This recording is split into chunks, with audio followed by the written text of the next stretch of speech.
Selamat pagi, salam sejahtera untuk kita semua. Puji Tuhan kita bertemu lagi dalam Waktu Teduh Gereja Toraja Jemaat Bogor. Diambil dari Renungan Harian Toraya, edisi hari Rabu 24 September 2025. Firman Tuhan pagi ini akan kita dengarkan dari kitab Mazmur pasal 106 ayatnya yang ke-40 hingga ayatnya yang ke-48.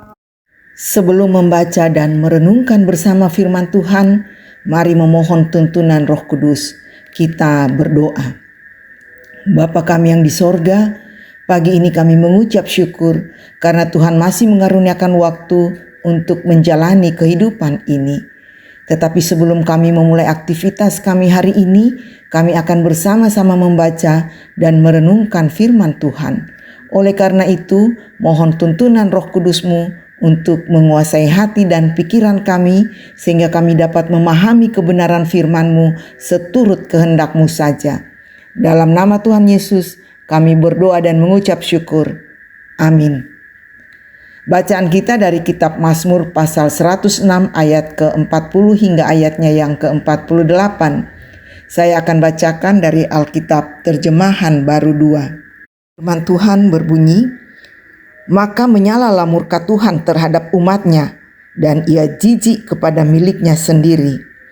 Diserahkannyalah mereka ke tangan bangsa-bangsa, sehingga orang-orang yang membenci mereka berkuasa atas mereka.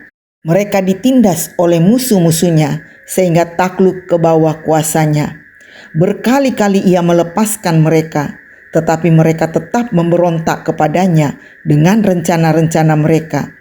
Mereka tenggelam dalam kesalahan mereka, tetapi ia menilik kesusahan mereka ketika ia mendengar teriakan mereka. Ia mengingat perjanjiannya dengan mereka dan berbelas kasihan sesuai dengan kasih setianya yang besar. Dibuatnya mereka mendapat rahmat dari semua orang yang menawan mereka.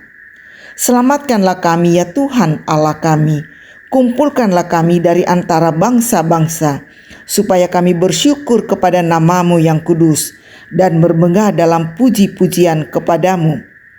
Terpujilah Tuhan Allah Israel dari selama-lamanya sampai selama-lamanya. Dan biarlah seluruh umat mengatakan, amin, haleluya. Demikian firman Tuhan, amin. Judul renungan kita pagi ini, di dalam penghukuman ada pengampunan. Lan kadiukungan nanai payan kamasokananna. Dua pertanyaan yang terkadang muncul dalam proses hidup beriman seseorang, yakni, jika Allah adalah kasih, mengapa masih ada penghukuman? Atau, jika manusia berdosa, mengapa masih ada pengampunan? Dua pertanyaan tersebut seolah-olah mengatakan bahwa Allah itu pelin-pelan atau tidak punya pendirian. Pemazmur dalam bacaan kita hendak menegaskan bahwa Allah tidak pelin-pelan atau bukan tidak punya pendirian.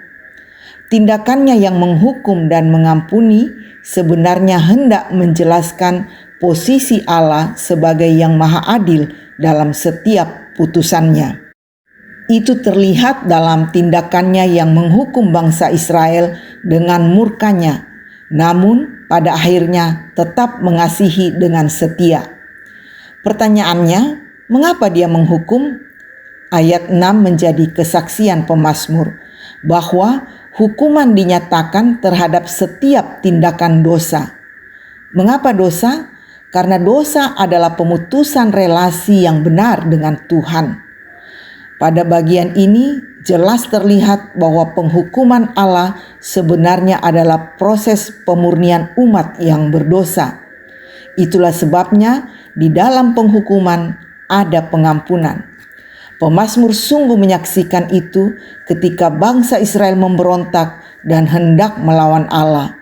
Mereka diganjar dengan penghukuman, ayat 41 hingga ayat 43. Namun di dalam penghukumannya itu Allah tetap mendengar kesusahan dan teriak mereka minta tolong. Ayat 44 hingga ayatnya yang ke-48. Hal ini menegaskan bahwa Allah sungguh tidak membiarkan umatnya mengalami penderitaan dan penghukuman. Sebaliknya, kasih-Nya yang besar selalu melampaui murka-Nya. Jika Allah sedemikian mengasihi umat-Nya, mengapa umat-Nya justru enggan untuk saling mengasihi? Firman-Nya menegaskan bahwa dalam berbagai kondisi hidup dan suasana hatimu, entah sedang marah ataupun bahagia, jangan pernah berhenti mengasihi dan mengampuni. Amin. Mari kita berdoa. Tuhan Bapa dalam surga, terima kasih untuk firman yang sudah kami dengarkan, yang mengingatkan kami untuk terus saling mengampuni dan saling mengasihi, seperti Tuhan begitu mengasihi kami dan selalu mengampuni kami. Kami berdoa untuk berbagai pergumulan hidup yang dihadapi oleh jemaat Tuhan, apakah itu masalah kesehatan, pekerjaan, finansial, rumah tangga, atau apapun juga. Tuhan berikan kekuatan dan jalan keluar untuk setiap pergumulan jemaat-Mu, dan biarlah melalui berbagai pergumulan tersebut hubungan dengan Tuhan makin intim, dan kami tidak mencari kekuatan dan perlindungan lain selain kepada Tuhan. Untuk jemaat yang bersuka cita karena berbagai alasan, Tuhan sempurnakan sukacita mereka, dan biarlah segala ungkapan syukur dipanjatkan hanya ke hadirat Tuhan. Pimpin kami sepanjang hari ini dan hari selanjutnya. Biarlah kami selalu melakukan hal yang menyenangkan hati Tuhan. Jauhkan daripada kami melakukan hal-hal yang tidak berkenan di hadirat-Mu. Dalam nama Tuhan Yesus, kami berdoa dan mengucap syukur. Amin. Demikian waktu teduh pagi ini. Tuhan Yesus memberkati. Selamat beraktivitas.